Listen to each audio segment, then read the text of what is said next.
Hey, what's up, guys, and welcome back to my reading journey. Hope you're all doing absolutely fantastic. And today, as usual, we're gonna continue with an essay by Seneca on anger.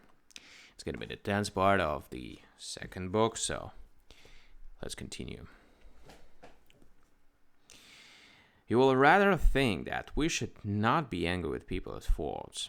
For what shall we say of one who's angry with those who stumble in the dark, or with deaf people who cannot hear their orders, or with children because they forget their duty and interest themselves in the games and silly jokes of their companions? What shall we say if you choose to be angry with weaklings for being sick, for growing old, or becoming fatigued? Among the other misfortunes of humanity is this, that man's intellects are confused, and they not only cannot help going wrong, but love to go wrong. To avoid being angry with individuals, you must pardon the whole mass. You must grant forgiveness to the entire human race. If you're angry with young and old men because they do wrong, you will be angry with infants too, with infants also, for they soon will do wrong. Does anyone become angry with children who are too young to comprehend distinctions? Yet to be a human being is a greater and a better excuse than to be a child.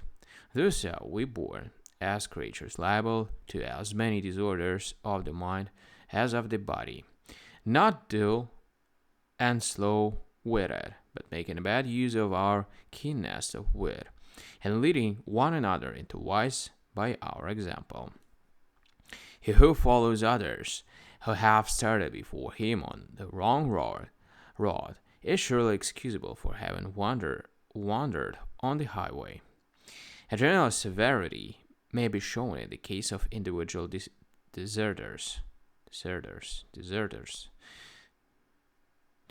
But where a whole army deserts,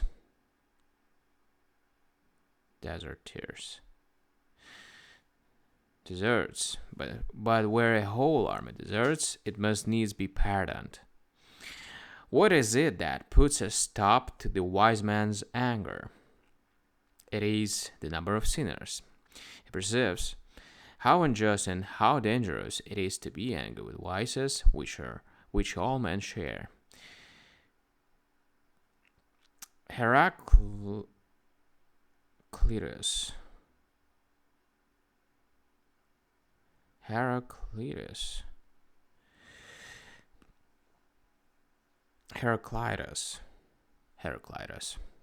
whenever he came out of doors and beheld around him such a number of men who were living wretchedly, nay, rather perishing wretchedly, he used to weep. He pitied all those who met him joyous and happy. He was of a gentle but too weak disposition, and he himself was one of those for whom he ought to have wept. Democritus, on the other hand, is said never to have appeared in public without laughing. So little did man's serious occupations appear serious to him. What room is there for anger? Everything ought either to move us to tears or to laughter. The wise man will not be angry with sinners. Why not? Because he knows that no one is born wise, but becomes so. He knows that every few wise men are produced in any age, because he thoroughly understands the circumstances of human life. Now, no sane man is angry with nature, for what should we say if a man choose to be surprised that fruit did not hang on the thickets of a forest, or to wonder at bushes and thorns not being covered with some useful berry? No one is angry with nature excuses a defect. No one is angry when nature excuses a defect. The wise man, therefore, being tranquil and dealing candidly with mistakes, and an enemy, but the wise man, therefore, being tranquil and dealing candidly with mistakes, not an enemy to but an improver of sinners, will go abroad every day in the following frame of mind. Many men will meet me, who are drunkards, lustful, ungrateful, greedy, and excused by the frenzy of ambition. He will view all these as benignly, as a physician does his patients. When a man's ship leaks freely through its open seams, does he become angry with the sailors or the ship itself? No. Instead of that, he tries to remedy it.